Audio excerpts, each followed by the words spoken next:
Yeah, it's 7 o'clock right now on the button. Ready, Dave?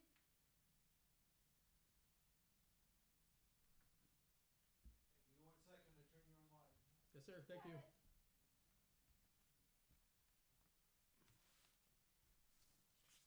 Recording in progress. Thank you. All right. Good evening, Town of Dayton. Welcome to the Town of Dayton Planning Board regular meeting and public hearing this Wednesday, May 20th, 2026. Please join me for the Pledge of Allegiance. I pledge allegiance to the flag of the United States of America and to the republic for which it stands, one nation, under God, indivisible, with liberty and justice for all. Thank you. And as a reminder, this is a public meeting being video and audio recorded for cable broadcast. The next meeting will be here, June 3rd, 2026, another Wednesday, 7 p.m. And please note that we will be beginning our summer session. And what that means is we have one meeting a month. It would be our normal meeting schedule. It'll be June through September, right? In October we commence. September, yes. Through September, and in October we go back to two meetings a month, first and third. Excuse me. First item on the agenda is the public hearing for the Trinity Solar LLC, 1205 Briggs Street, map 8, lot 90, special permit and site plan review. Somebody please make a motion to open that public hearing. I'll make that motion. Second. Motion made and seconded. All in favor? Aye. Aye. All right, so we have already heard from the applicant. We've had some concerns from an abutter present this evening. So I think at this point, I don't know if you're with Trinity? I am, You're with Trinity. yes. I don't know if you wanted to address their concerns or if you wanted to present changes. 'Cause I can swing to you first, and then we can have her, or, I just assume let the abutters get started, and then we can try and answer all the questions. As far as I'm Okay. concerned, the board only had 2 questions, which we've resolved here on the plan. right. Other than that, it's their show. Okay, all right. So if you could please, maybe, I'm sorry? No problem. There's no podium. I mean, you feel free to stay seated. You can stand if you'd like. You have to state your name, your address, and then if you could please state your concerns. I know we got your letter, but I would really like you to take the opportunity to present your concerns verbally so that they can hear and we can step through them and we'll work from there. Sound good? Okay, Mark Cornell, 1193 Briggs Street, Dayton. Thank you very much. So we did send in our email concerns because we were at the last meeting, and we were told that we weren't going to have the opportunity to voice our concerns because the applicant wasn't here. Right, that's So we did. that's normal. We did send in an extensive list of concerns. I didn't realize I was going to have to read them now since we... You don't have to read them. If you could summarize. I'd rather you didn't read 6 pages while we listened. You want me to take over? Sure. And then we can add to it. So the first one was, I think it was already partially addressed with the, Robin Cornell, 1193.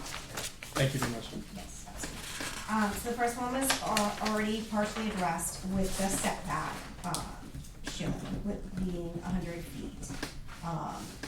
He did have some concerns with the fact that the property owner was one of the ones that was holding the measurement tape, and we did suggest that that be a GPS certified setback, considering the post margin there. Okay. You want this to address these one at a time? Might be easier. Okay, Okay. So is it, that's that entirely? no. Okay. I think that he meant like on that.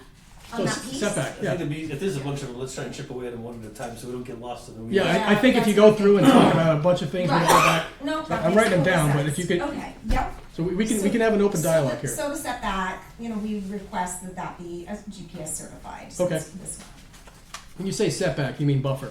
the buffer Okay. from the front building, the building in front. That was 99.6. That is, so you say setback, what you mean is 100 feet from, let me see, I'll read you the bylaw. From abutting dwellings. Dwelling development, in all events shall be at least 100 feet from any dwelling on another parcel. So originally this came through at 99.6. Yeah. Drawing was updated, it says minimum 100. Do you have an actual measurement on that? They're asking us to move something 6 inches. Okay. No, that's not what I asked. That's Do, all right. do you have an actual measurement? So, the drawing is drawn to scale, everything else is on there. Yep. They did that to reflect what the board was asking for. Got it. I'm sure that is drawn to scale, it's an engineered certified copy, you know, we didn't make that in our office, we had Okay. local engineers come and perform this work. Okay. So we don't require that level of detail with GPS for this kind of thing. We don't normally, for small scale, large scale is a very different beast.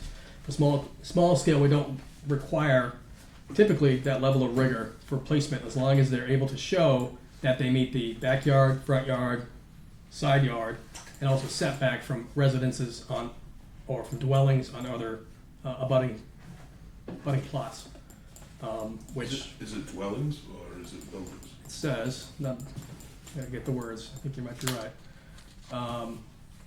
According to my notes. Accessory structures, yeah, Right. structures. Dwellings and structures. Dwellings and structures of 100 feet. So, I mean, if it's a certified drawing, that is adequate for what we're doing here. We don't go out there and measure it ourselves. If there are concerns, so what's gonna wind up happening is we decide this based on what we're given, the information we're given, and what is drawn here. When this goes into the construction phase, that leaves this group and goes to the building commissioner, right? So that is, there are concerns about things that are happening during construction, which some of these things you mentioned are construction phase concerns. That's where a lot of that gets addressed. And at the same time, in order to cover the abutter concerns, what we like to do is to beef up our decision that says, hey, these are going to be conditions of approval or conditions of the approval, like hours of construction. And if there are specific items like this, that can be listed in there. So he's fulfilled what he needs based on his drawing. It's 54 feet from the property line, 100 feet minimum to the building on the abutting lot. Are you in that abutting lot? Excuse me. Yes, both of them. Okay. So that leads to our second question, with like clarification of the dwelling orientation Right. and the applicable yard setbacks. According to the plan, it says that it should be 55 55 feet. feet from setback, and it's 54 currently with the new plan. Because that, again, considering the dwelling orientation.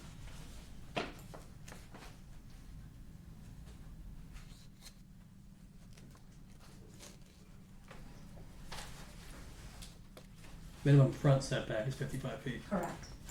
Where's front? I thought front That is the front. was the right of way.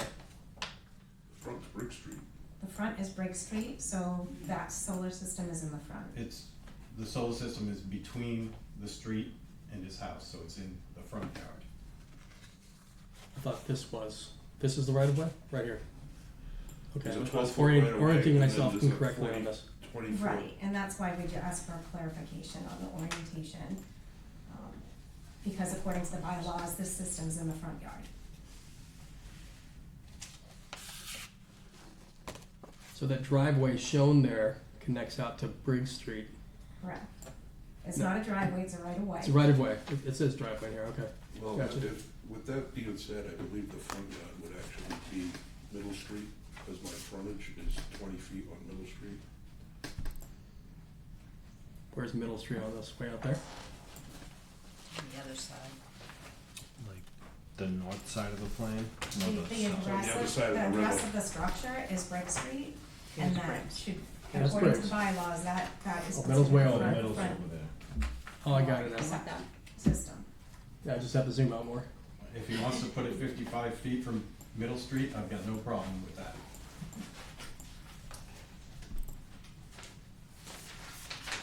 So what is the declared frontage on this lot? I guess that's the question, right? Clearly, right? You're saying you have frontage on Middle, but your access is actually on Briggs. Correct.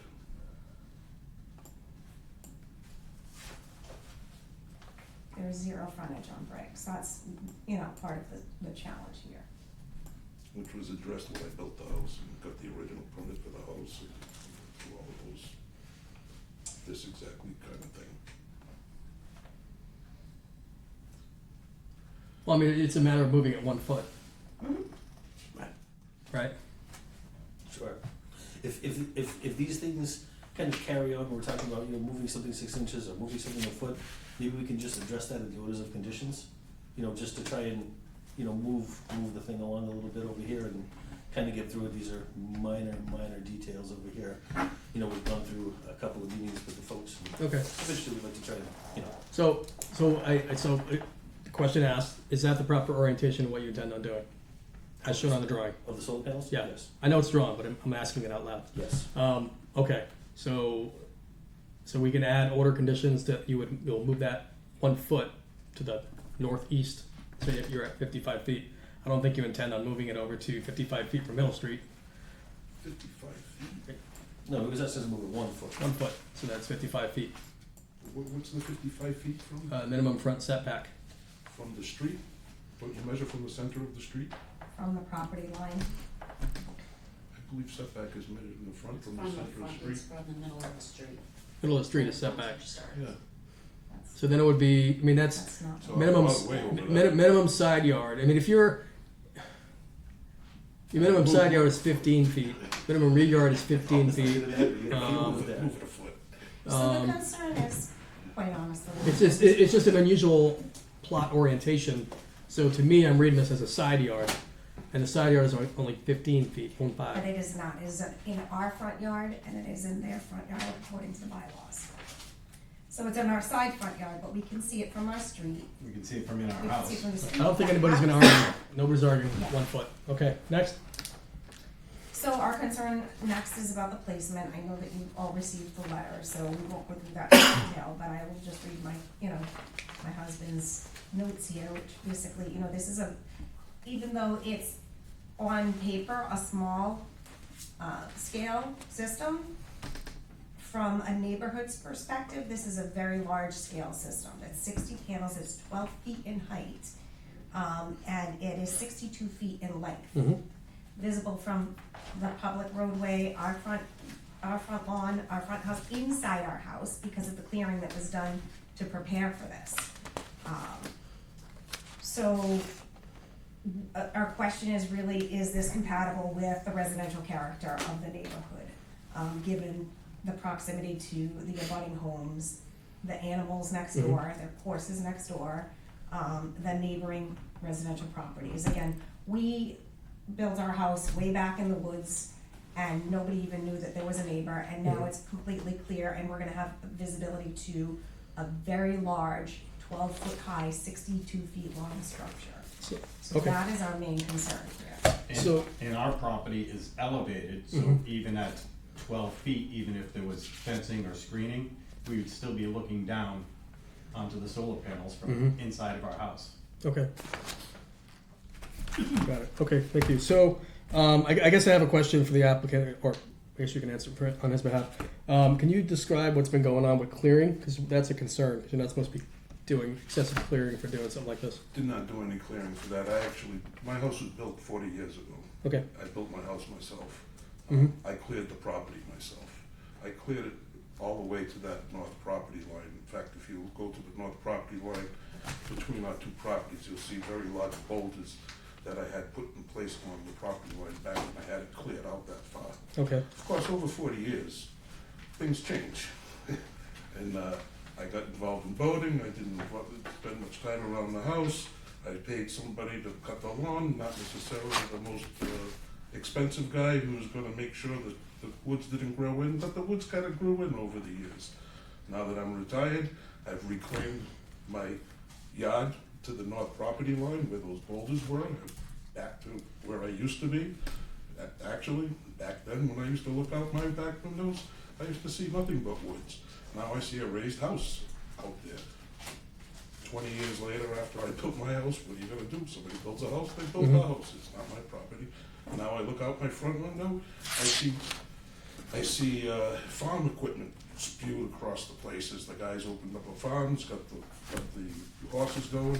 There's a nice outhouse that I get to look at out my big beautiful windows. But that's his yard, he does what he does. I knew the barn was there when I built my house.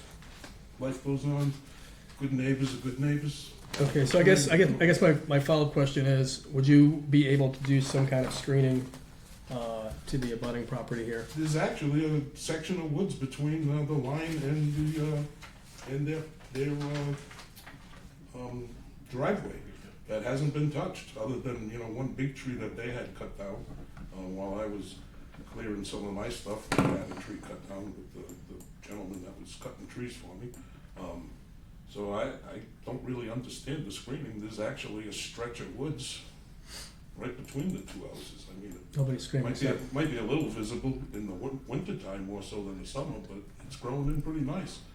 My other concern is I heard about the access problems. Now that I've opened up the 20-foot common way, I didn't quite open it all the way to the driveway, but if we're really concerned about access and emergency access, their properties actually have the same problem my property has. There's a choke point getting into their house. So, for We turnaround haven't gotten to that emergencies, part yet, if respectfully. there's any issues. Yeah, let's Okay. handle these one at a time. So I guess, I agree with them about the screening part and with the elevation. So what happens for large scale, this is not applicable here necessarily, is there are screening requirements. There are not screening requirements specifically called out. But because we're talking the west, we're not talking the south, I think it'd be appropriate to have a condition of approval that there should be some screening solution between you and them that would be in this easement area, so that it would minimize what they're seeing. In the easement area. Well, adjacent to. We're requesting it, since we own his front yard and side yard, that we're screened to both areas, because that has been since cleared in September and What are you talking October. I have a visual think here, if that that's helpful. Like, You need to look at they have all that screening in their yards. I mean, it's all on their property line. Yeah, because you cut down all the trees on your property. Okay. So I think we're gonna request some form of screening between them, because I think that'd be appropriate. Next. Can we request that those be mature trees, considering the size and height of this? and- We don't typically require that for large scale. I have to look up what we do for large scale. We don't typically require that. I'm just saying, we don't even do it for large scale, mature trees. In the bylaws, that's what I did read. For large scale. Where did you see that for? I don't have it handy, but I can certainly. find Right, I mean, it says it specifically, I think you were talking about 4659, which it talks about buffers and natural buffers and all of this. Mhm. That's all for large scale. Again, just evaluating the neighborhood impacts of Right. a system this size, Mm-hmm. I would respectfully request something to hide a 12-foot high structure that's visible from the roadway inside our house and along our driveway and it from our front yard. Okay. Can I just ask, what is, the screen height? Most neighborhoods have a fence, unless it's a commercial fence, which is 8 feet, most fences are 6 feet. So what would you have them do? The screening? Put a 6-foot high fence in front of a 12-foot high structure? You guys have any comments? Most people do. Oh, go ahead. Fence on a boom, What is it? fence on a burn. Fence on the berm. I don't want to do that again. That's- Well, the other middle street is that. Yeah, and yeah, that's a very different situation. Very I mean, large area. abrevieties will grow until Until they block the pans. you chop the top off and get the desired height. If you get green giants, then deers are not supposed to eat. But If I we're don't know. meeting the requirements for the installation by the laws, what do we need to? It's part of the language in the special permit section. It's supposed to meet the, Hang on one second. When I drive through town and I see solar panels. Well, this is right. I understand, but this is affecting an abutter and affecting the. I want to find it. I want to just go by memory. In a special permit section, there is some liberty. 5300. Hang on, it's going the wrong way, so I couldn't find it.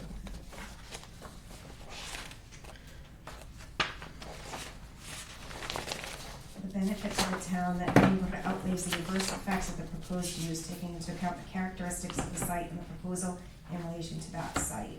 5320. 5320, yeah, there it is, thank you. So, I mean, there's language built into the special permit section specifically talking about the nature and characteristics of the neighborhood this is being installed in. That's where there is some, I want to call it fluff area. Now, I'm not asking you to put 25-foot abrevieties in front of your panels, because that's going to adversely affect the point of putting the panels in. But I'm asking there to be a middle ground. And I'm asking you to just take into consideration the Yeah. whole property and the whole community. Please come out, take a look at the property, stand on my property, see the property that I have to look at, see everything that I'm seeing in the neighborhood. It is the community. Look at the other houses in the neighborhood, go down the street, look at the houses to the left, to the right, see how the neighborhood looks. What I'm doing is not going to affect the neighborhood. In fact, I think a big tall fence is going to be more intrusive. I agree with that, because that was done someplace else in town, and I think it's horrendous. I'd appreciate a vision would be. Okay, so I think we gotta talk through this. All right, screening is concerned, got it. Next. Thank you. And then, again, I know that the property owner had brought up the access constraints regarding the quota, and also how there was previous approval for this. So I think what you said, and jump in here if I'm not capturing what your concerns are. You were concerned during construction. You were concerned during any maintenance periods. And I think that's on both situations. So what we historically have done when people are concerned with construction vehicles and access and people coming to and fro during the construction phase, people coming to and fro during operations, we put that as a condition of approval, where in that will wind up with the building commissioner's office. They can also enforce that kind of thing once, if they give them a building permit, that they are restricted on, construction vehicles, access, what hours they can access, where they can park their vehicles. I mean, what's the intent for construction? Just give us an idea of what you intend on doing. So this is these are helical piles that are drilled into the soil, Okay, right? So Yep. we're not disturbing any ground. When they come in there with a machine that can just auger these helical piles into the ground, there's a series of poles that goes up. This is a steel frame structure that gets bolted together so with assembly line panels that get. you're not doing a big crane or anything. You're not doing anything like that. Okay, so No footings. None of those things. Helical Right. piles. So what kind of a construction footprint do you anticipate?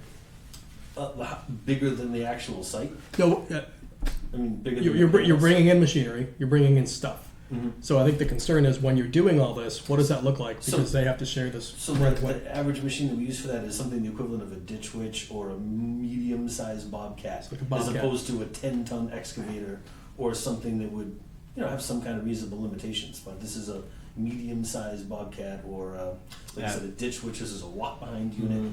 The helical Okay. piles themselves are about 4 inches around Mhm. and 4 feet long.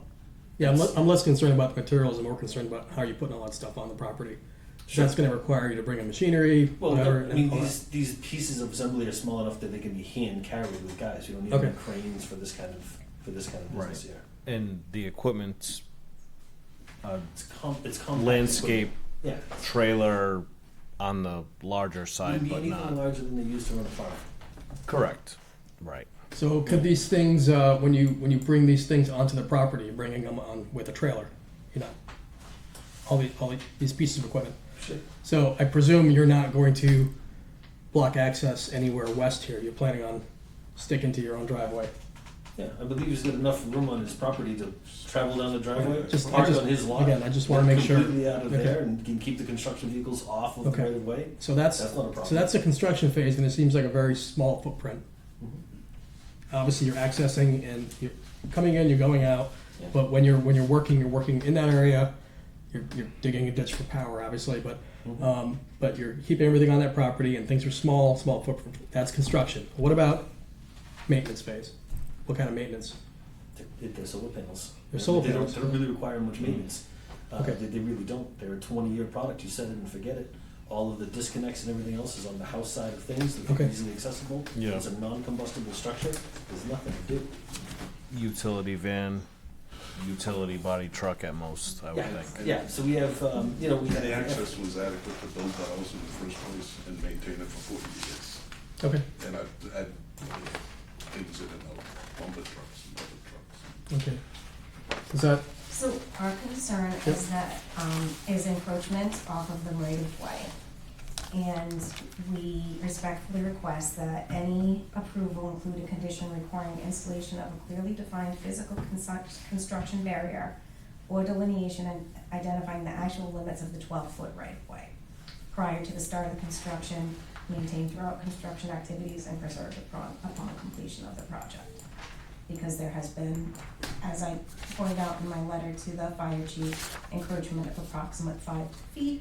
We understand that that is not an issue of the board, but it is an issue of the special permit, and we would not like the construction vehicles to continue to encroach on our property. We had once upon a time widened that when we came in with our vehicles to build, and that has been kind of continued to be encroached upon. So, we would like that a condition of the installation. so if I'm looking on this plot here, it's got a subject to 20-foot wide easement for deed book 3005, page 107. Yeah. I'm not seeing, where's your 12 Do foot? you mind if I come up and demonstrate? Access to the property is actually 12 feet. Oh, that thing, okay. This is 12 feet. This is Middle Street. This is his frontage. This lot is not an approved lot, and we were told that by the previous planning board. His variance that is in the packet gives Mhm. permission to enter through Middle Street. He never did that. He enters through our easement here, his Mhm. easement here. So this is not a legal lot, and that's where this is stemming from.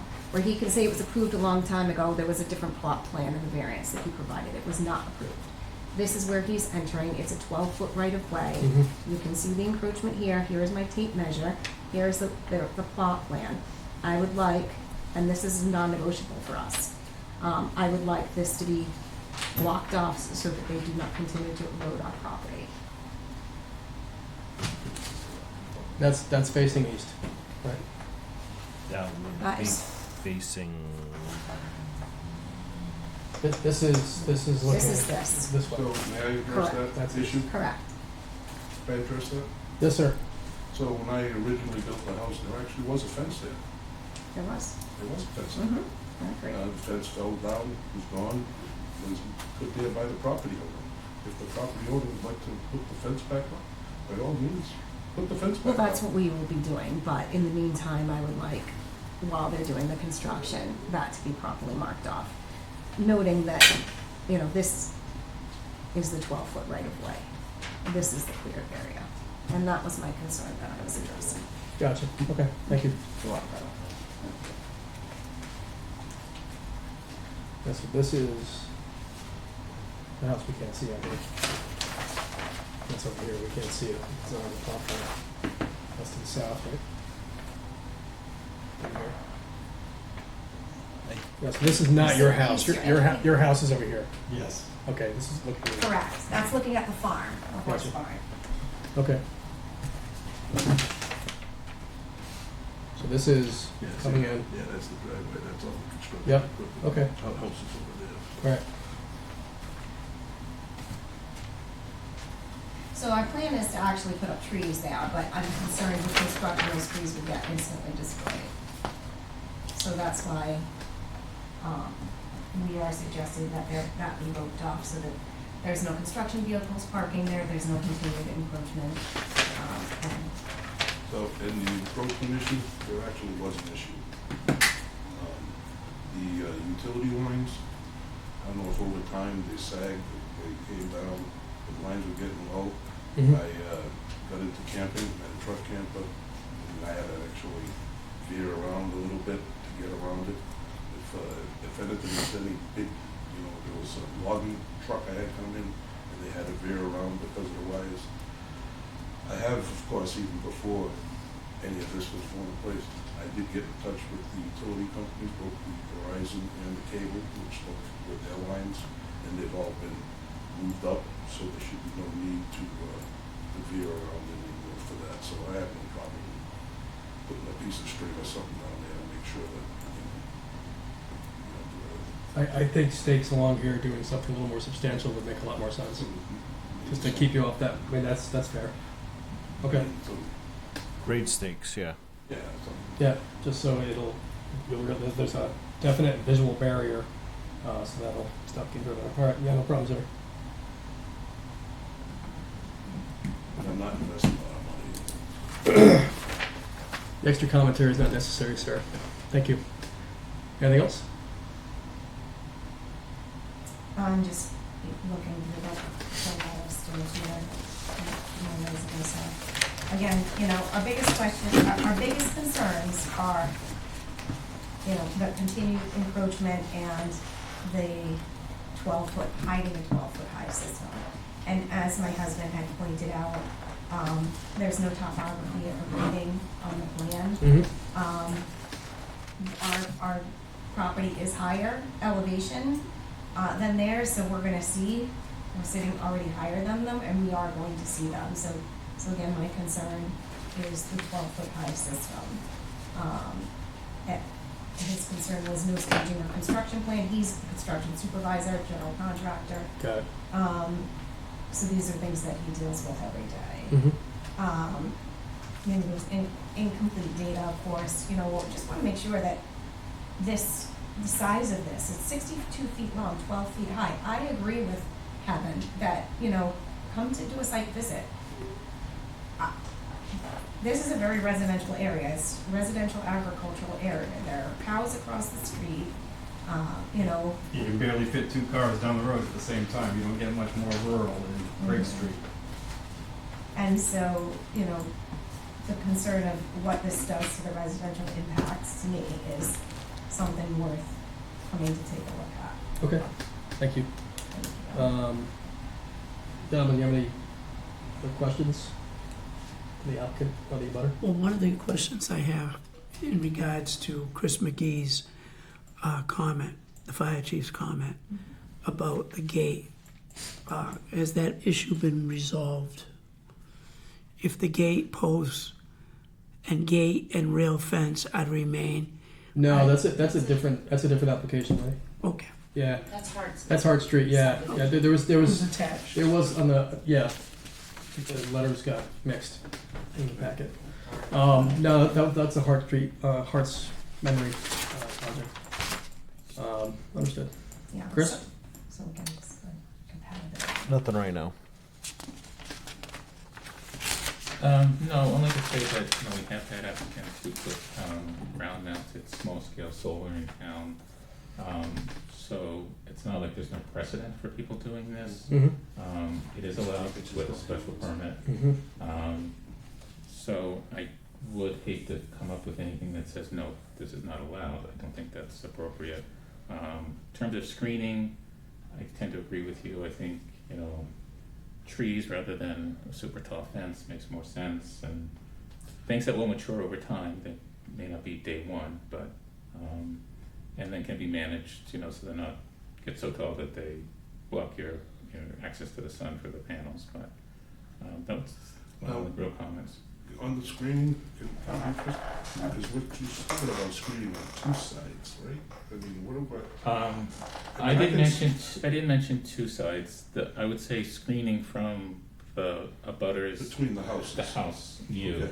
Yeah, because the other side, it's that utility building, whatever the building is, it's really, that's there, I don't know what it is, But I would request the front as well, because this is visible from the street. Remember, this is a front yard system, this is And you not. said you're gonna plant trees along the right of way, so it'll be blocked. No, we're talking 2 different right of ways. No, if you put trees there, it'll be blocked, because then you I- get behind your building. I think, I don't think it's our responsibility to screen somebody's system that they're, you know, coming in to apply for the special permit. I don't think it should be on us as a butters yeah, to screen the condition is going to speak to screening between the properties to the point where, And this is their house, right?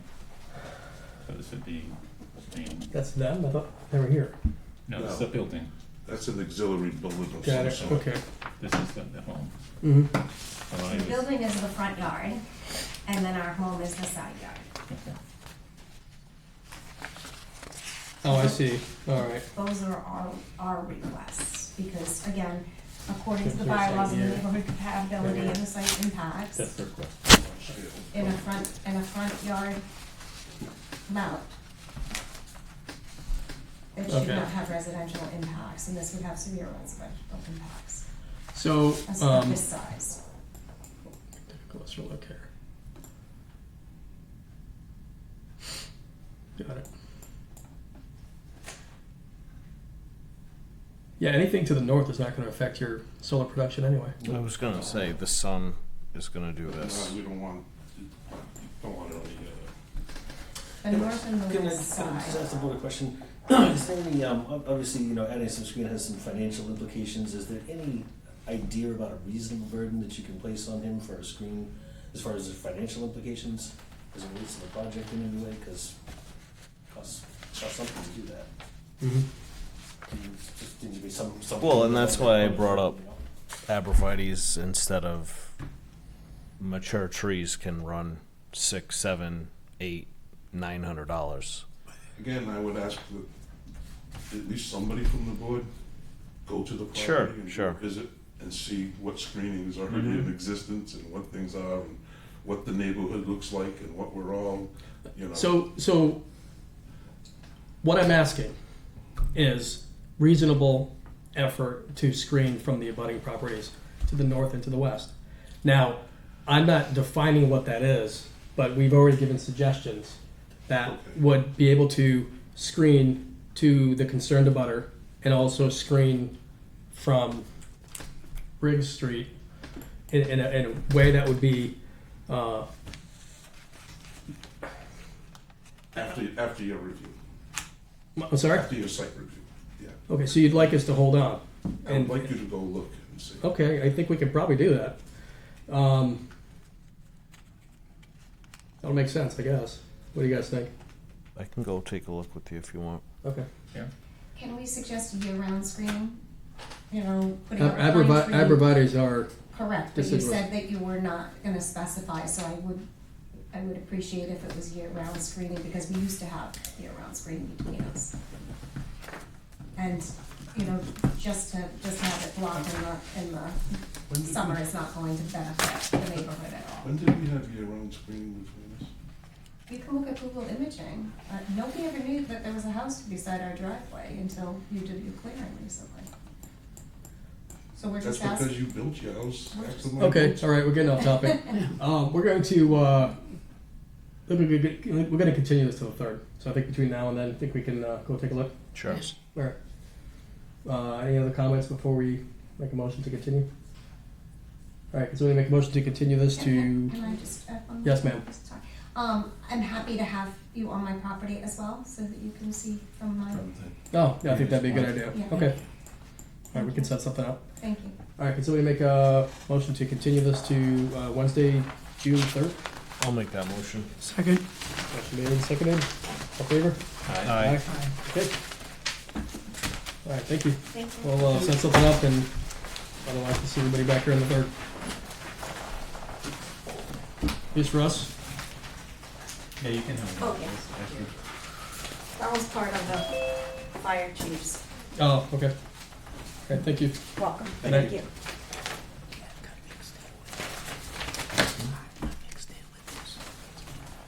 Morning, Mrs. Goulart. Hi. Oh. All right, next item on the agenda is the review, discuss, and act on the, oh, that's lined out. We gotta Continue. Do you have to continue on Roderick's. I'm looking at the wrong one. Here we go. Next item on the agenda is, I had an old agenda sitting in my book here. I'm like, wait a minute, I don't recognize any of these topics. Is the Tony Roderick's 128 Hart Street, map 20, lot 100-1, committed subdivision, and we received a request to continue this to the 3rd. Yes. Okay, so I'm gonna make a motion to continue the Hart's Memory application review to June 3rd. So moved. I'll second. Motion made and seconded, all in favor? Aye. Excellent. All right, next item on the agenda is to review, discuss, and act on TNA Realty Trust, 0 William Street, map 21, lots 20 and 21, chapter land release request. So in your package, you should have those details. And do we have somebody presenting on this tonight? No. No. Don't normally? Just, okay. So what is, So do we have to read anything on record here, or, So you, That was the check to if sell. you want, I can read the cover letter and then, okay, so we received a notice of intent to sell dated May 6, 2026 from attorney Arthur D. Frank of 209 Bedford Street, Suite 402, Fall River, Massachusetts. Dear Planning Board, please be advised that this office represents Antonio Almeida, trustee of the TNA Realty Trust and the owner of the above described premises. See Exhibit 1, the trustees have received an advantageous offer to purchase the property at a sale price of $1,350,000. Pursuant to General Law 61A, Section 14, trustees give notice of sale to you pursuant to your right of first refusal under the statute. Also included a map of the premises. The proposed use is for a multi-lot subdivision. okay. And I know I already asked you, but just for clarification, so this is what came before us before is Almeida Ridge? Yes, Almeida's The Ridge entire The subdivision. entire footprint of Almeida Ridge is included in this? Yes. Okay, what's our action here? I mean, this is, we have to vote to recommend this, or we, You or is just this have for to, recommend to waive the plan. first right of refusal? Yes. Okay. Got it. Okay. I don't have any questions. Of course, there's nobody to ask a question of, with this, item in front of us. Does anybody have any questions or comments on this?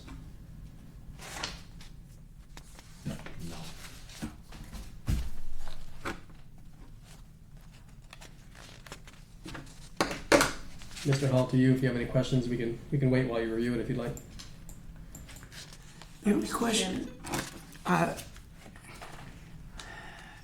is it the town's responsibility to make sure that there are no encumbrances on this property or liens for approving a transaction? Unsure? Mr. Chairman, Yes, ma'am. this came before the Board of Assessors at our last meeting, and Can we you voted. state your name, please? Oh, Nancy Goulart, assessor at this point. Okay, perfect. It came before our meeting, Mm-hmm. and the board voted unanimously to recommend to the Board of Selectmen that the town waive its right of refusal, because that's the kind of money you would be looking at to buy that property. Mm-hmm. So it'll come out, if all the boards that have to respond make that recommendation, then the selectmen will vote to waive the right, and that will come out of chapter, Mm-hmm. and the previous 5 years' taxes will be applied. In other words, the tax break they got for the past 5 years, they're gonna have to pay that money to the town, Mm-hmm. and it goes into the Concom fund to acquire properties. Okay, so based on the fact that you did recommend that, it doesn't sound like there are any tax liabilities or anything to be concerned with. No, thank you. Ms. Goulart, thank you very much. Thank you. Any other questions, Mr. Hall? No. Okay. Hearing no concerns or questions, can somebody might make a motion to waive the right of refusal? First right of Notify the refusal. Board of Selectmen. Oh, recommend to. Right. It's a recommendation, so we're not actually voting. Correct. So I'm gonna make a motion to recommend to the Board of Selectmen to waive the first right of refusal. I'll make that motion. Second. Motion made and seconded. All in favor? Aye. Thank you very much. All right. The topic we've all been waiting for. Does that mean that the project doesn't go away, but somebody else is gonna buy it and maybe keep the name, or come in with a new name? Yeah. Now, does it have to go through all the boards again, or has the work that's been done continue to be there, and they would just come in and request anything new? I don't know what work they would have done that would still be valid at this point. If they keep identical plans, Yeah. then there's nothing, it's just a different owner, same plan, Oh, doesn't okay. change anything. Okay. If they start changing the plan, then to the degree they change it, they probably have to come back to the It's board. like selling a house, I have to monitor. selling property. It's Yeah. just, yeah. Well, Depends what is involved, right? Correct. Right, because this is the one that came before us, and then there were recommendations to. We had a bunch of comments for them to. There was like some back and forth. We spoke about the retention ponds and the slopes on those, and running water lines but capping them, and so on and so forth. And then there was an issue with the number of lots due to the lots were tight, so Yeah, we recommended something, and okay, Yeah, that one. all right, Exactly. Aren't they all like that?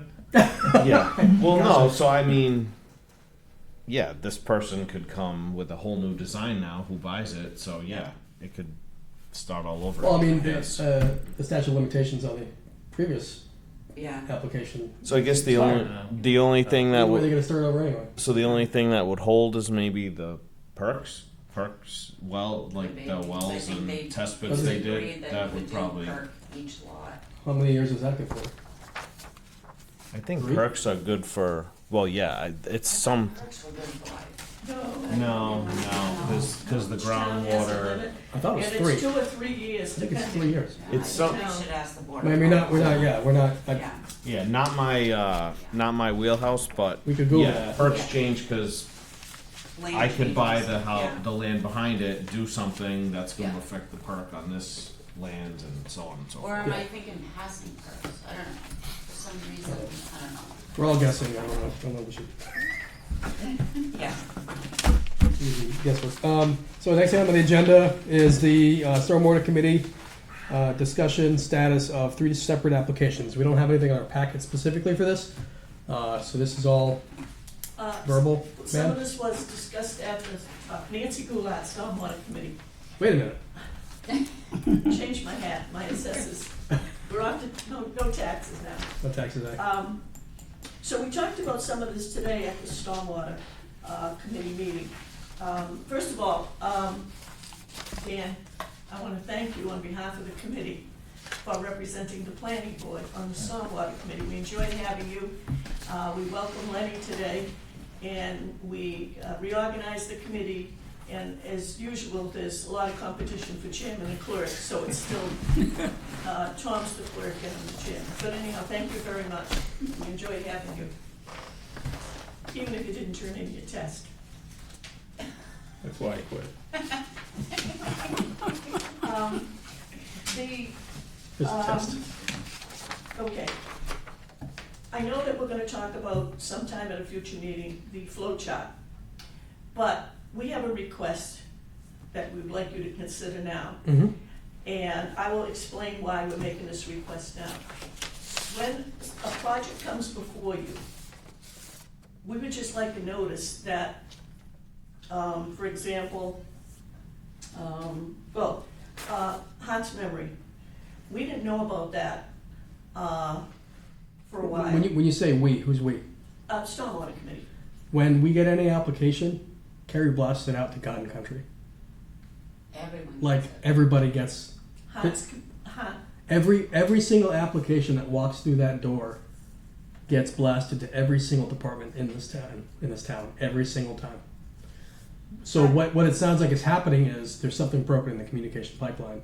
So I guess we need to know where you would like these sent, because they're sent to everybody. well, if she sends it, if it comes to me, I send it to the committee. Yeah, But not only Hart's, the 3 houses on Horton Street, every application, okay? every application. All right, I'm Yeah. hearing you. But what I'm telling you is the problem is, and it was, the 3 homes on Horton Street. How I found out about that project, because it's not a route I usually drive by, Concom did an inspection, Mhm. and Tom went with Lisa, and I'm not sure if Dave was there. But after Tom visited the site, he got in touch with me and said, hey, do you know that they're building 3 houses up here and they've cleared all this land? And I said, no, I don't have anything. I said, do you think they need a stormwater permit? He said, oh yeah, they've cleared a lot of land. So anyhow, we went up and looked into it. Yep. met with the man that's sort of overseeing the project, the Mhm. father, house in the middle. And as a result of that, they had cleared, I don't know, how many acres, but rather than tell him, you're gonna stop right now because you don't have stormwater permits, you don't have anything, what we decided to do was, since it really wasn't his fault and we Mhm. weren't aware of it, we issued the stormwater permits, 3 of them, and also, told them that we would need engineering services, which, we had a proposal from Weston Sampson, Mhm. and he looked at it and he immediately paid for everything, so that was that. But the problem sounds like it's more of figuring out the proper communication chain, because if you're not getting notification, or anybody on stormwater is getting any kind of notification, then something's broken somewhere. And I don't know. I don't know how to fix that. I mean, Well, the question is where you're sending it. If I can, Yeah. so originally, Yeah. because according to our zoning bylaws and our subdivision rules and regs, the requirement is to go to certain departments, and stormwater committee is not in that. That said, it's required to go to the Board of Health, and it's always gone to the Board of Health. And it's been mentioned numerous times. Yeah, that's Make where sure- that's where it's broken. Yeah. Make sure that those goes off to the stormwater committee. No. I noticed that there was, because there's been some fluctuation in that office and whatnot, I have updated my group list to include the stormwater committee in those emails. Yeah. So I can't remember if it was before or after the Horton Street, but I probably shortly thereafter is when I said, even though it's not written in our bylaws and our regulations, I include, because I email it out, and you'll notice it because I'll say, application's been received, public hearing is scheduled for, please review and provide questions, comments, concerns. And that starts the whole process. She will then take that application, go to Weston and Sampson, provide us a quote for reviewing this, and that kicks off the whole thing. So if you're not getting those messages, we need to Well, I figure think out how to get those What messages to Terry you. has just said, and her following up on this now. Yeah. But she hit the nail on the head, where the problem is. Yeah, I understand. So we have a workaround. Right, The so, workaround is going to Right. the group directly, and that's fine. Um, Not great, but it's fine. can I just make one Yeah. more clarification, Sure. just about the 3 lots on Horton Street? I just wanna make sure it's really clear that the application that the board acted on was for 2 lots. The 3rd lot was an already established lot, the planning board didn't do anything with that. All they did was work on the subdivision, they acted on the application of a 2-lot subdivision for the one that's in the middle, and I believe the one that's on the left-hand side. Yeah, because the one on the right nearest the high school. That was Right. already done Right, and and that's everything. the one that triggered the Concom Mm, visit because of wetlands. So that's how we got involved. so, The thing is, if before you approved that subdivision, if I'd have known about it, I could have come here and said, before you approve that subdivision, he should get a stormwater permit for the entire property. It would have cost $250. However, the action was taken, so forth and so on. By the time we got involved, there were 3 house lots there, 3 times 250, okay? So, we didn't have any options because there were obviously 3 lots. But to look at another situation, the property on Elm Street where the buildings are being built, when that came to us, that was just a chunk of land with the intent to build a building on it. We permitted that entire site, so he doesn't have to come back for stormwater permits. And because of the type of site it is, it's 250 plus, I think it's 5 cents per square foot, because the building commissioner was still here at the time, and I think he's the one that did those calculations. So that whole site, stormwater permit wise, it's all under one permit. He's not gonna have other permit fees. Mr. Roderick came to the meeting today and we talked about Hart's Memory. And Weston and Sampson had advised us that it far exceeds the whole piece far exceeds 35,000 square feet. So we told him today, you need a stormwater permit, one permit, because even though there were two lots, the two lots are not in excess of 35,000 square feet each, Mhm. but you look at it as a contiguous piece under the stormwater regs. So anyhow, he said he would take care of it, so, so in his particular case, it didn't cost him extra money, but we couldn't do anything about the other one, but that was just a concern about, you know, try to treat everybody fairly. The reports that we've gotten on that site are very, very good. As far as, Elm Street, is there Elm Street? no, Horton Street, as far as the stormwater end of this thing, they've been very responsive, Mhm. really, really done a great job. The next one that we talked about was MACS, which is the big solar farm behind Perugia's. Okay. So in November, we got a copy of the report that Weston and Sampson submitted, and it talked about concerns about potential dangerous situations where the basins could overtop. That was November.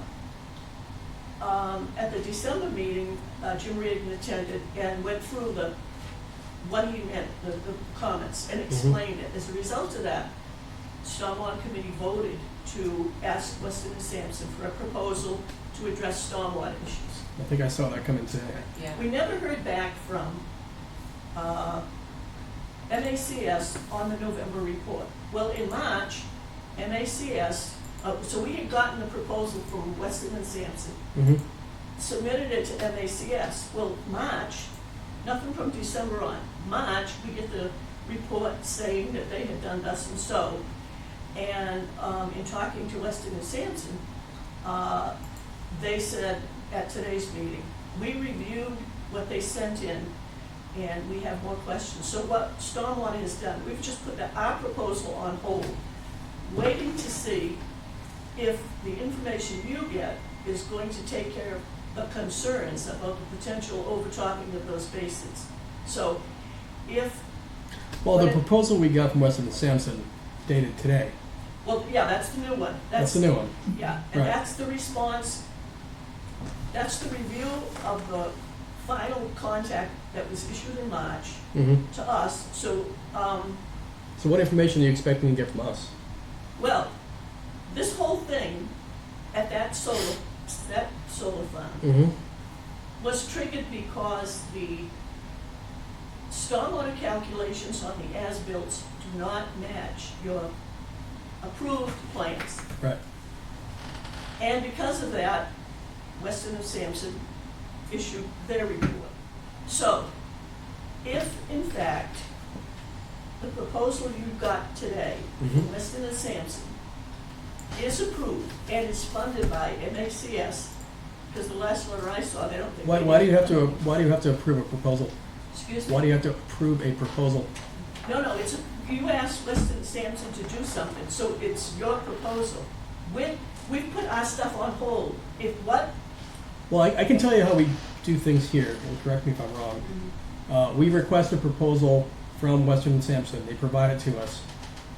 And Actually, we don't even care to. well, what I We don't, yeah. as a So body, we as a body, we don't, no, I mean, we don't convene just to do it. Correct. we used to convene.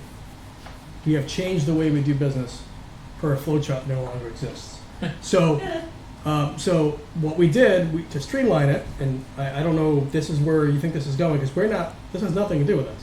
Even though it's got Carrie's name on it, it's also got your name for stormwater. So what we do is we say, Carrie, just explain what you do. I'm not in the So basically, loop. we'll get a new application, right, a new application, and when I send out the notification to all the boards saying a public hearing has been scheduled, I send the same thing to Weston and Sampson, and when I send it to them, I request the scope of services so that I can get it done right away. Soon as he gets that to me, I let the applicant and the board members know I've received the scope, I request the funds, and I let them know nothing starts until I get the funds in hand. And at no point do we meet and vote on it. This Yeah. just happens. Okay. So that's what I expect this to do as well. Okay. Now you've got a proposal. No, Send this to the applicant and say, you need to fund this. And until they fund it, nothing happens. okay, no. What, because they didn't respond, and we had the recommendation, and we had the concerns of Weston and Sampson, Weston and Sampson put together the proposal.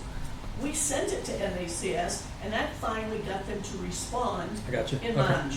So, what Jim Reardon told us today was that he had prepared another proposal for you. And what I said to Jim Reardon was, well, when the guy we're dealing with, Glenn Golden, he wrote a letter, or another engineer, the guy that kept talking about pools or something like that, or whatever. I said to Jim Reardon, because the planning board has your proposal that you're talking about right now, that's gonna go out. If it's funded by MACS, and the work that you do, Weston and Sampson, answers the questions, then we don't have to pursue anything. We'll just, the Weston and Sampson proposal for stormwater work is just sitting on the table because the initial problem that we were trying to get answers to was the as-bills have to match the plans that were approved. If that all works, and Weston and Sampson says, we've looked at it and everything is okay, we don't have anything to do. If they say, still not a problem, this is a stormwater thing, then we'll just get back to them and say, you've got the proposal, we need the funding for it. And I think that's, I'm gonna say 23,000. It's 7,000, it's seven, So anyhow, I see right $7,000. now- 7? oh, yours is 7, the one we got is There's like, another one. yeah, yeah. Okay. So anyhow, so maybe we'll all benefit from the work that is in the proposal that you got today. Today. Right, but how is this through the planning board?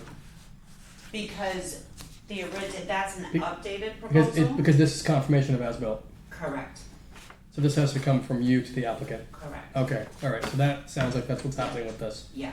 Got it. So basically, the hope is they can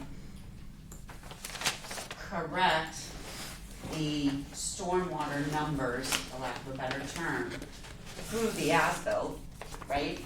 And And then if it can everything works stop and there. everything is okay, then fine, great. And However, if not, if it it would comes continue to the back, second proposal. it would have to go back. Okay, So, got it. Understood now. Takes me a while sometimes. It's very convoluted. Got it, all right. Okay, that's that one. Sounds like Carrie's on it. Hart's memory, we were talking about that today, and Jim Reardon said there was a separate report filed for stormwater, and it was prepared by, I think, the engineers for the project. Yes, Can we get a copy of that? I emailed it, too. I can give you a hard But copy. you'd like a hard copy, we'd have to bring one here, because it's enormous. I have 2 on file, so I can. Yeah, in that, I responded to your email, I don't know if you saw my response. Yeah, I went through all, the one with the colors. No, the email, you said, hey, I'd like to get this stuff, and I responded with a bunch of links in the email to their application, their original application, their updated application, and a bunch of hyperlinks that had every single thing about the project. I just took Carrie's email that had all the attachments for the applicant, including the stormwater report, and you can click on it and download it. Okay, the only one that I'm interested in is stormwater, Yeah. and I wasn't aware there was a separate report until Jim Reardon mentioned it today. So It's not it's a, not a separate report, the stormwater report? it's In Jim's? part of the packet. It's not Jim's, it's the applicant's Oh, the document. applicant, my It's, apologies. they're engineers. Their engineer I'm sorry. provided an attachment. Yeah. Okay, uh, I'm separate. sorry, I thought you meant Weston Sampson provided a No. separate. No. Okay. He's the one who told us that there was this report, and I Yeah, said, that's it's- not familiar to me. It's in the application. Like when they initially submitted their application, it is a subsection of the entire application Okay, But I do have 2 extra hard copies in my office of their application. of the stormwater report. oh, I just, I don't So want I the whole can- application, I mean, Yeah, my computer's old, it dies. yeah. It sees plans and it goes. All right, what do we got? So MACS, 0 Elm Street. Franklin, okay, 0 Elm Street, so that is the Eman Building. So, where we are on that is, from what I can determine in looking at the original building, building 1, when the paperwork came in on that, and you asked for engineering services from Weston and Sampson. Hold on. Pardon. Continue. I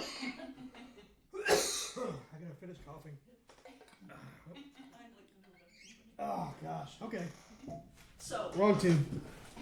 Sorry about that. when the first project was presented, there was misinformation. He was told he didn't need a stormwater permit, da-da-da-da-da.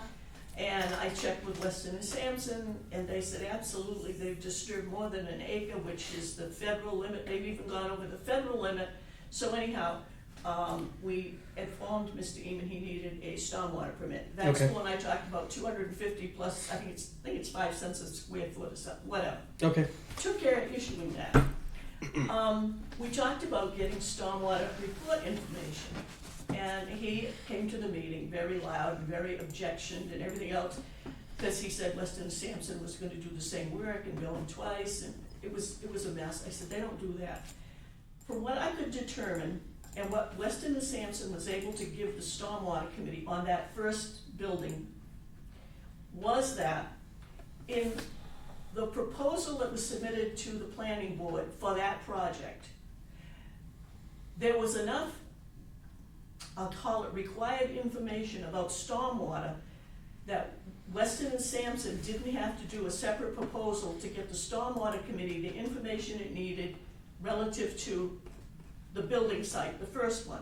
Okay. So now they're building the second building, and the issue came up. I said, no, they don't need a stormwater permit. We permitted the entire site, period. But Concom has got to look at it. Stormwater's got to know about stormwater controls and all that usual stuff. Yep. So, when I talked to Jim Reardon, I said to him, are you gonna be able to give me stormwater information based on the proposal that you gave to the planning board? He said, no, that's not in there. So we got a proposal, it was 10,000 and change. 300. 10,300, thank you. And sent it to Mr. Even, and he sees no reason to do it. He doesn't want to do it. He says his engineering reports are all that are needed. We do get weekly reports because Concom requires them. Mm-hmm. We did have runoff at the first site, which, when it was brought to their attention, they took care of. I guess when proposals are requested by the planning board, maybe we gotta make sure that stormwater requirements are in there, so it's one report, and when they do the work. Again, I go back to, everybody I gets gotta cut you off here, because I go back to, but you're notified these applications are happening. All right, but we don't get involved with your proposal. What I'm saying to you is, But if you know a project is happening, I mean, I don't know how more, it's like trying to inform people that there's a public hearing. I don't know how to do it. We go to all these different media outlets or media versions, you know, and we can't seem to get people to come to these meetings. Just like this, I don't know how to notify people more than just email it to them. I don't know what else we could possibly do. So, just to assure you, because I think way back when we were starting with all of this stuff, we were in the very, very beginning, and probably I mean, that's before the these. purpose of a PAC meeting, right? Yes, at the very beginning. stormwater is not allowed to It's not. attend that, and has never been represented on that. I don't know why you think you're not allowed to attend that. I really don't So- know. Because the person, not the TA, the person who ran those meetings, You are invited to every PAC meeting. never. Why not? Not by Jim, when Jim wouldn't. Jim doesn't work here anymore. he doesn't work. So, If I can just, hold on. please, I'm going to say Okay. something I'm not supposed to say on camera. Exactly, Go. yeah, so You already just, did. It's too late. first and foremost, before we go down that road, Yeah. the stormwater part in the very beginning, when we brought Weston and Sampson on, it was realized that stormwater wasn't being reviewed. When that was realized, it is now standard. When I ask for a scope of services, Jim knows stormwater's involved on the planning board side and on the Concom side. And if it's not happening, we need to change the contract or something. Right, make it more but obvious. it's, Jim and I, we had a discussion and say, you know, how did we miss that? And he's like, well, you didn't request it, and I was like, well, I thought it was part of it. Went back and forth for a little bit, so now he knows whenever I ask for a scope of services, stormwater standard on every single thing, because I also reminded him that under the rules and regulations, the issuing authority is either the Concom or the planning board. So whenever a request for a proposal is requested, stormwater's already included in there, in everything. I know in the very, very beginning, it wasn't like that because it wasn't realized, but since that time, it's standard across the board. And for any- the Yeah, first for, building one, they did do it because they didn't have to do another proposal for us. okay, And so whatever Eamon paid to have you do the work, have Weston and Sampson do the work for planning included stormwater. However, with the second building, I specifically said to Jim Reardon, is there enough information in that proposal to cover stormwater? He said no, and he developed the second proposal, which has upset Mr. Eamon. And the messages went back and forth, it wasn't necessary, it wasn't needed, it's absolutely needed, and we're at the point that we've gotta do something because there needs to be a stormwater component. Now, obviously, going forward with what Kerry just said, yeah, in it this, should have been in there. well, this, you know, I'm looking at the different applications. That's the most recent one, Heart's Memory. But in the back of it, there's the Massachusetts Stormwater Handbook Standard Reviews. That's in here. I don't know if that's adequate. I don't know if that's what he considers stormwater review. Maybe that needs to be better defined. Because if this isn't adequate, then we need to define it better. Well, there's a timing issue here, right? When you said he does it as a matter of course now all the time, we've made that clear. That was Does this do 6 that? to 8 months ago that began? I wanna say, More than that? maybe, I'd have to go back and look. Is this what we're considering a stormwater review? Massachusetts Stormwater Handbook Standard Reviews, Standard 1, Standard 2, Standard 3, I believe so. 4. I mean, this is Standard So 5, this is Standard what- 6, This is 7, what changed to 8, include this. 9, Yes. 10. But prior to this, he wasn't including this, and that changed. Okay. When was the second building for Eamon Brothers as a project come before this? In other words, did it just simply precede the change that we made, and therefore that's why it didn't happen? Home Street, there it is. Facility 2. I mean, I'm looking at it right now. Hang I'm on. trying to remember now. It may have just been a timing thing. It's like we've changed this, we changed it a while ago. This just preceded it. See, it's funny because I'm looking at Building 2 for Iman, and it's got the same 10 standards in the back of the report. Oh. There it is.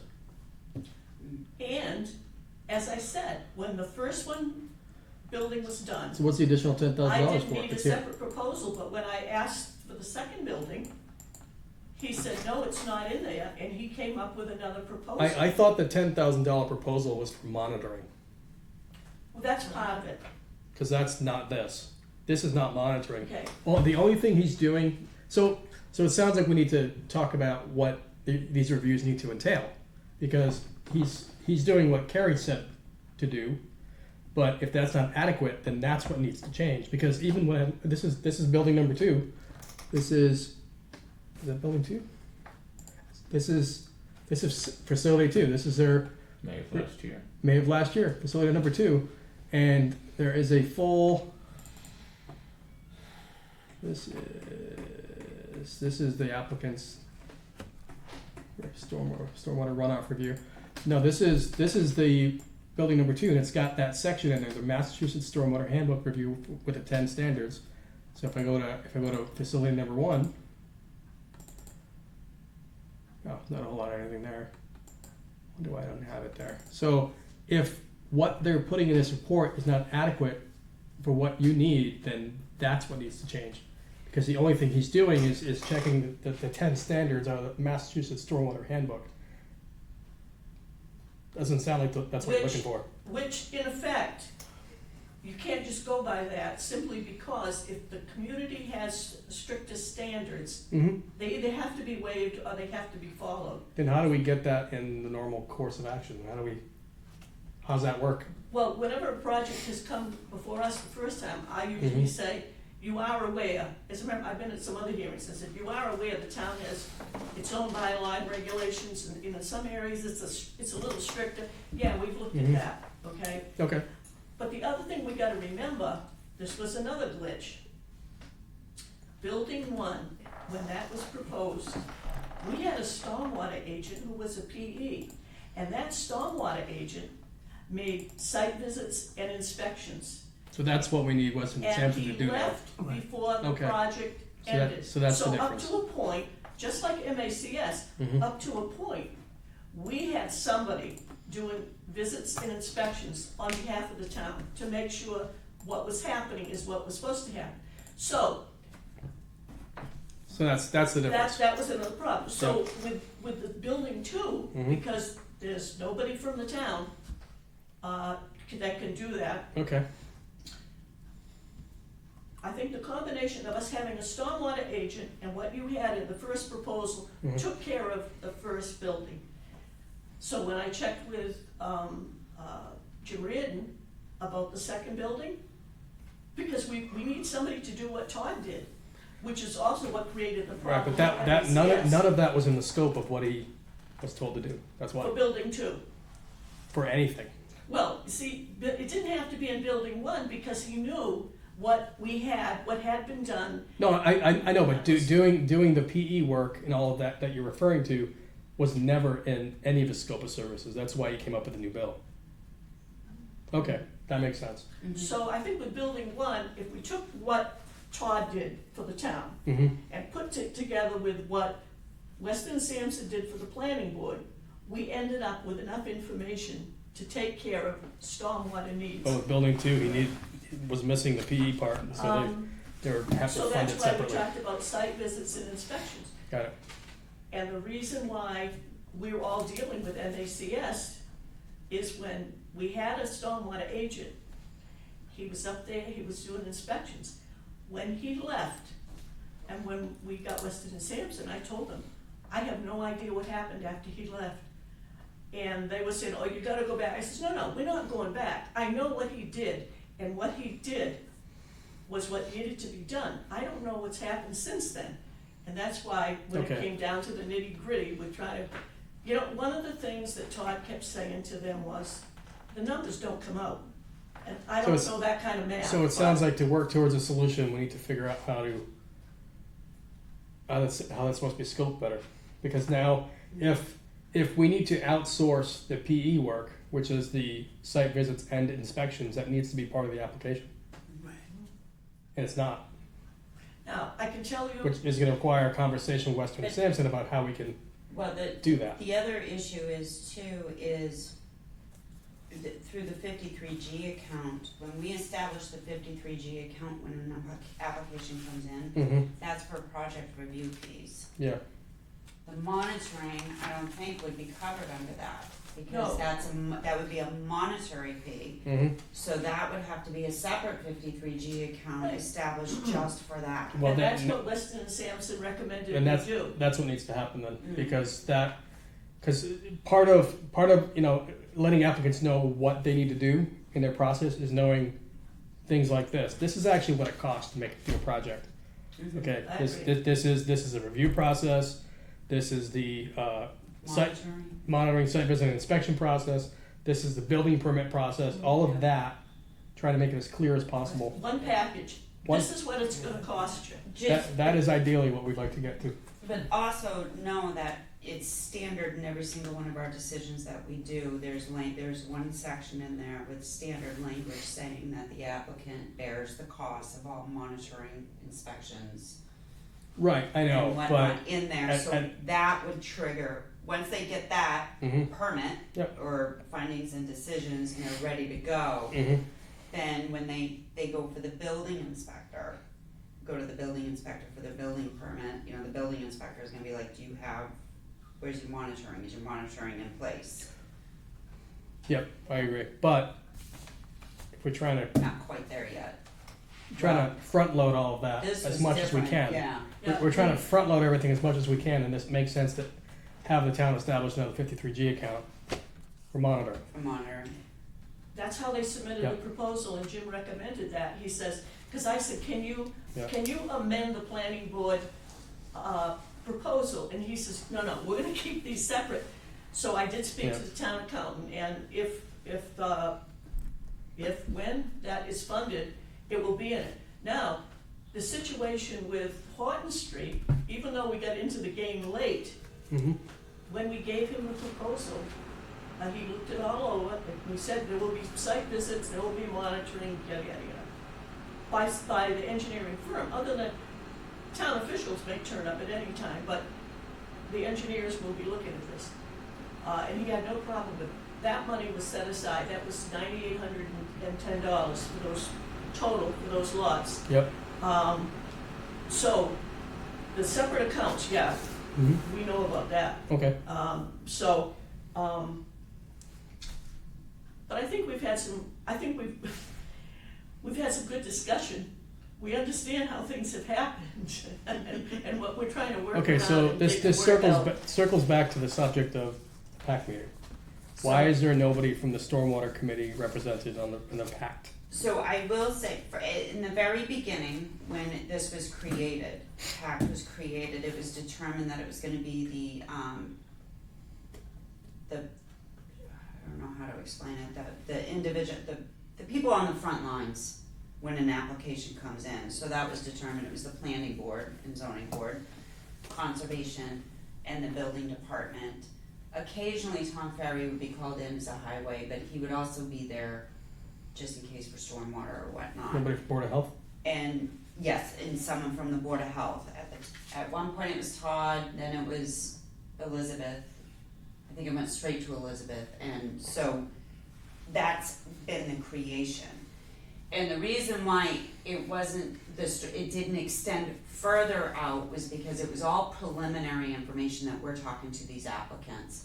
That said, every single time that person was told, don't forget, we have stormwater, we have a local stormwater bylaw.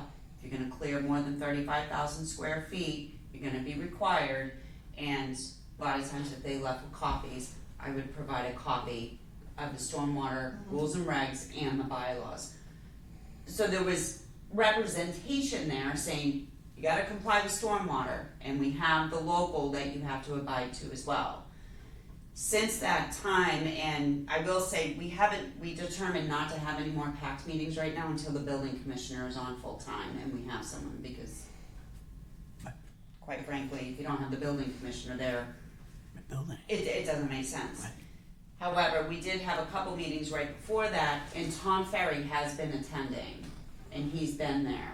So, there's Not as a stormwater. just, Well, well, I mean, that's part of the reason why we've asked him to be there, not only, I mean, because we never intended Tom Ferry to be there for every single meeting there to represent the highway department. I guess- It's just like if we had a point, but The point of the Tom meeting, Ferry's been the coming. point of the meeting is for applicants, or not even applicants, potential applicants, Right, to show up and to talk about their project and ask how they should proceed. So these aren't applications. no, So, and they may never be applications. 9 times out of 10, they're not. So, but what it does do is it gives you some visibility of things that are coming down the road. Right. So, It is open to the public. and it's open to the public, so Yes. anybody can walk in. You can't talk, you can't participate, but you can listen. You can listen, yeah. Yeah.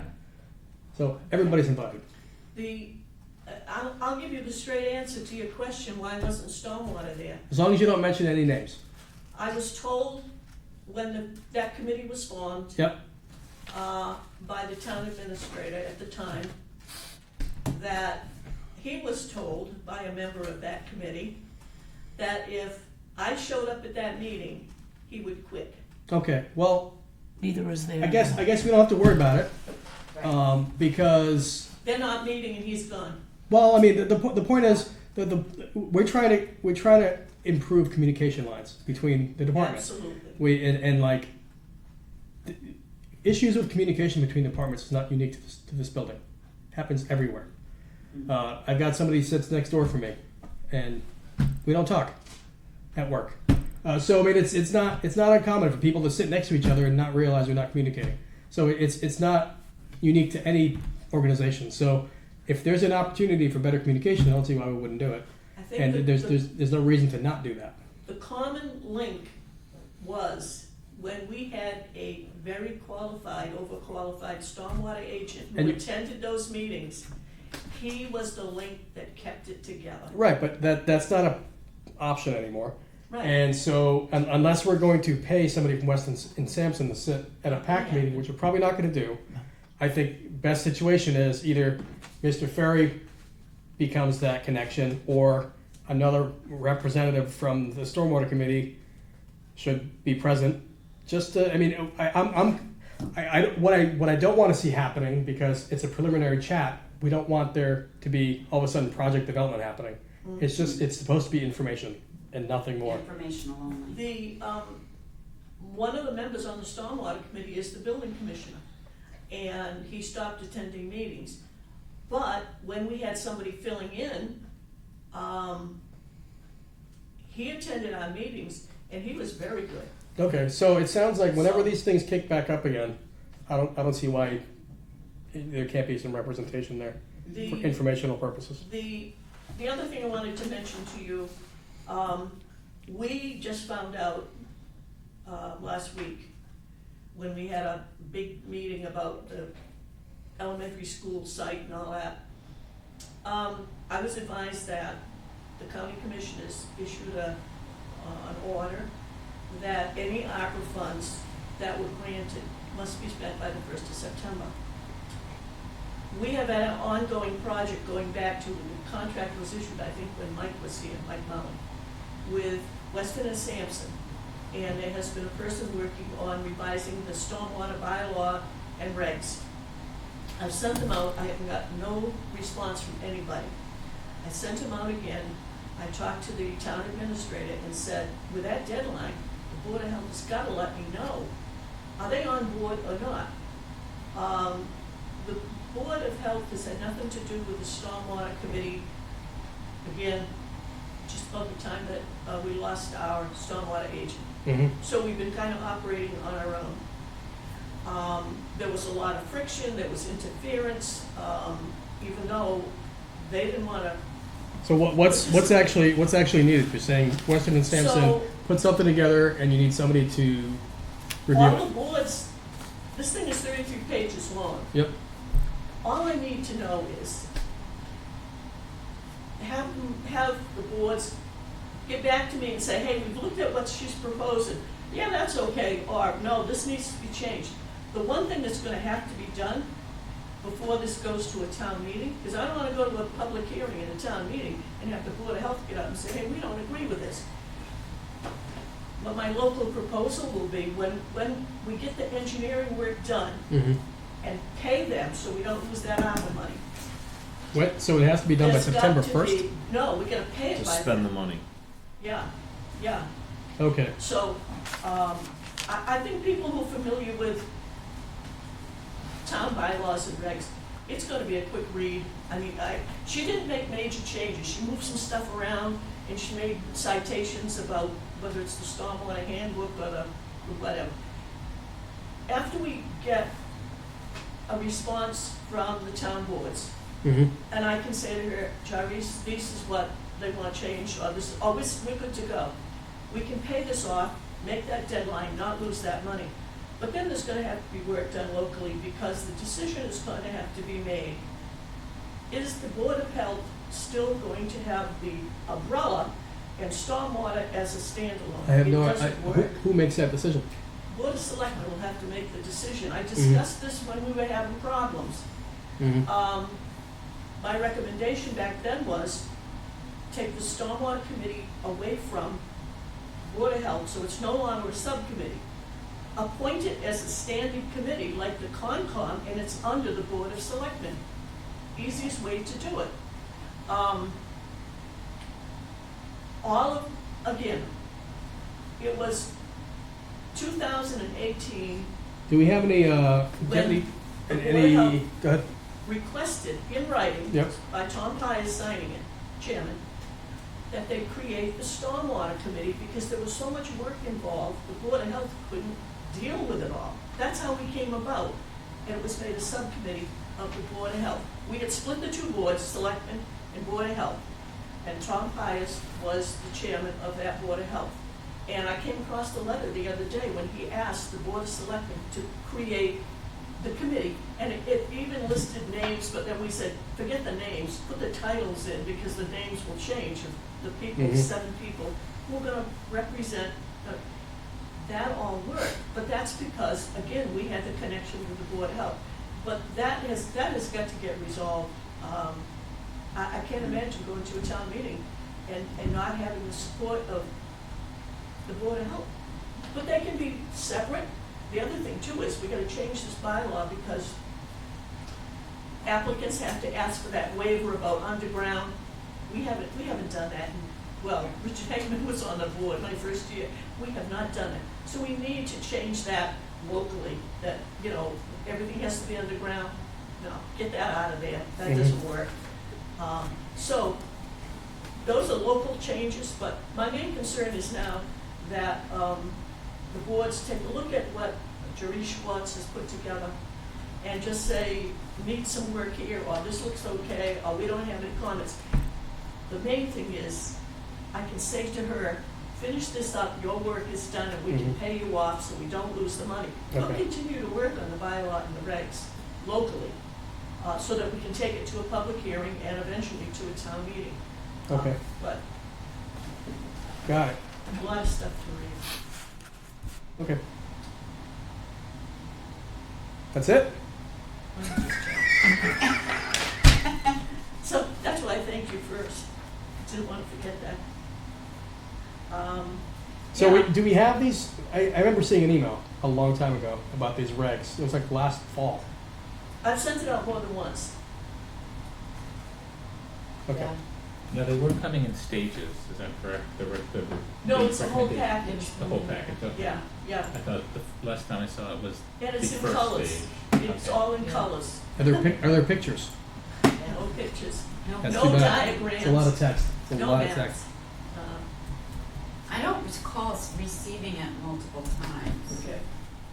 If I can send it out again, I will send it out again and just say, hey, we got this deadline, which, that surprised me, because I think we had to commit by September, commit the funds and spend it by December, but, I was told last week, you better spend it on it before September the 1st, and they wouldn't allow encumbrances, so I said, I told Therese, I says, I'll give it one more shot. Yeah. So, we don't, now, if there's no more work for her to do, or the work that hasn't been billed doesn't use it all up, that's fine. But as long as there's work to be done, I don't wanna lose that money, because the grant was $45,000 to do all this work, so, and we had to fight to get it, so I hate to lose it. I know I've seen it, but it was a while ago, I thought. I think it was a while ago. I think it's still on my to-do list or waiting to be completed, so. Yeah, I'm all the way back to like October and I don't see it. Last Yeah, I year. don't know, I can go, but if you resend it to Nancy, I'll make sure they get it. yeah, her original email will have a date. Who sent it? Did it come from, it came from you, right? It came from me, but the whole package that is Jurice, Jaurice, Schwartz, Schwartz. Okay. I think she works out of the Reading office. I think so. Okay. Well, all right, we'll get our hands on it. Yeah, I think I covered everything. Okay, thank you. Yeah. All right, so, thank you very much.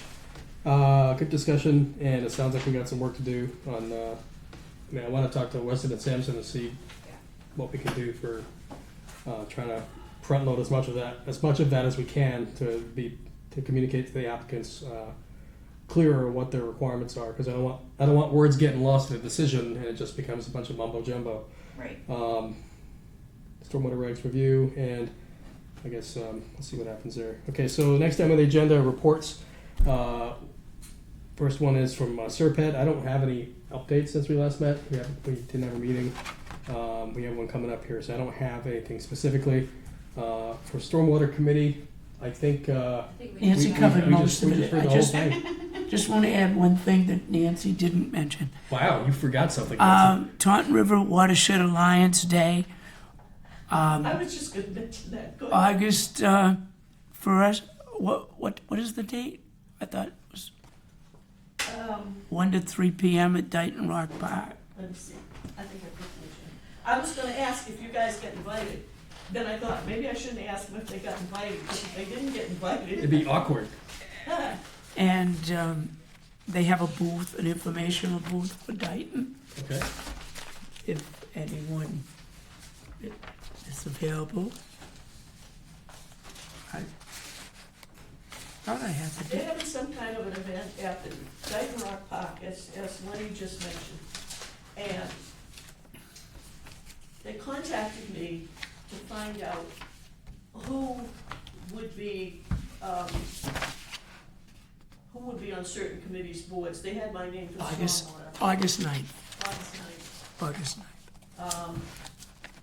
And so I said, get in touch with, I said, somebody will be there. I said, that's kind of a ways out for me to know the schedule, but, yeah, it's a Sunday. I said, somebody will be there from Stormwater. I said, get in touch with Jim Digits from Concom, because I would think something along those lines would be beneficial. I didn't mention any other boards or committees, but I'm not sure exactly what we're supposed to be doing. Concom and Stormwater, it's Clean Water Act or Wetlands Protection Act, but other than that, I'm not really sure. But I can check, and if there's other boards that she would like to invite, I'll just pass it on to Carrie. Yeah, so this is where I was confused. So now, if I found it, Okay. the Jerice Schwartz emails from Woodson and Sampson Incorporated. This is back from September 2025. It was a dry weather outfall. That was the testing. It was a draft. This was actually a testing report. Yeah. Stormwater review. Never mind. This is not the actual document itself. Part of that $45,000, the recommendation was that we had to do wet and dry water monitoring, wet and dry weather monitoring. They went out and actually inspected outfalls, and that report talks about, I think 1 or 2 needed some repairs or something. They talked about additional mapping for the part of the town that has the public sewer system. So part of that 45 is part of we paid for the testing. As a matter of fact, I've got to talk to Tommy. We've got $15,000 in the current budget to see if we're going to be doing that. Because if we are, we need to get it scheduled and we need to encumber the money to pay for it. I found it. It's a stormwater regulatory review memo. When'd you get that? September 22nd, 2025. Thank you. Yeah, that would have been the first time. There was a second one? Yeah, but after I got the word last week that they're gonna lower the boom on us, I mentioned it today. So is this the version we should be reviewing, or is there a Oh, second? yeah, there's only one. She Okay, only submitted that's- it once. Okay, She was gonna come to some, I'm going she to was forward gonna it back zoom to into you. some stormwater meetings, but I told her, we're not ready to do that, because I don't have feedback. And since then, I was in touch with her, tell her, we're gonna have to get, your work has to be done, and we gotta get you paid before September 1st. Gotcha, okay. I found it, and I'm gonna forward it back to everybody here, Thank you. especially Jill, I don't want her to miss it. So I got to you, Dan, you want it to your town email, or that all? That's fine. Okay. I think that's everybody.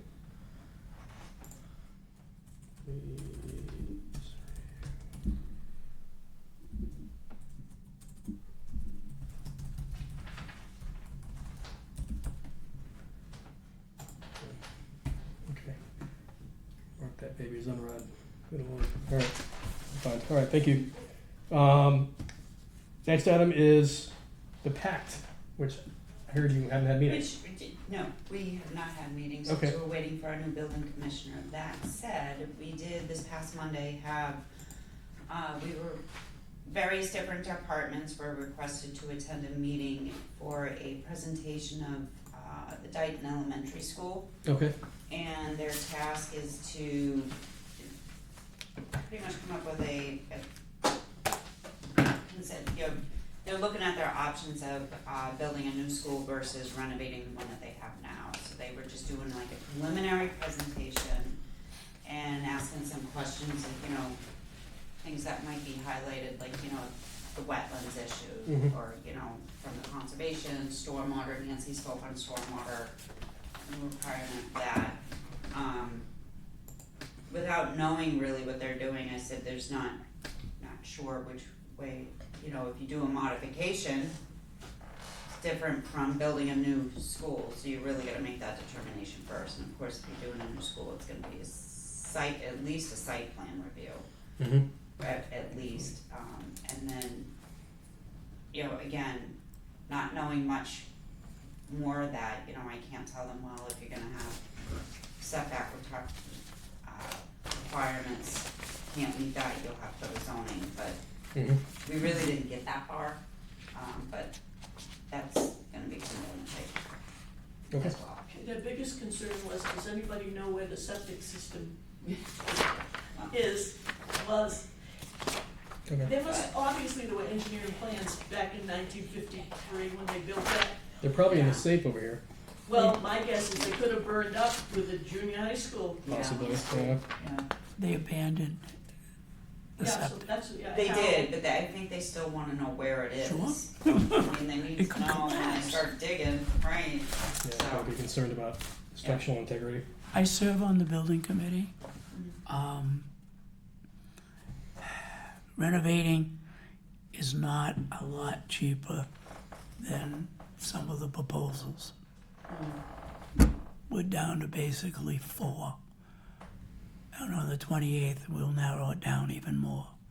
I think when the group was talking to us, they said that, I think they had like 6 or 8 options that they Yes. were going through, and then I think by the time that they were gonna approach us again, they were gonna come back with 2 options. Yeah. So, yeah, we're a ways out, I think. I think we're a ways out before they make that I determination. think they're gonna really have to really look at a combination. Mm. I mean, when you look at what we have in our backyard, and that original building is over 100 years old, Mm. and it's still in service, yes, they did renovations, they brought it up to code. Yeah, As I say, they're gonna have to look at a combination. yeah, It's over $100 million for a remodel. I'm surprised. Doesn't surprise me at all. And the low new is 114, and the more expensive one was 120.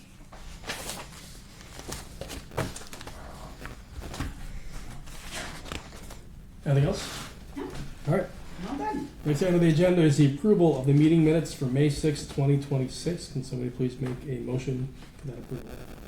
So approved, So moved. so moved. Second. Go ahead. Motion made, seconded. All in favor? Aye. Mrs. Easterday, is there any other correspondence No. this time? Any public input? There was somebody on there earlier, but they dropped off.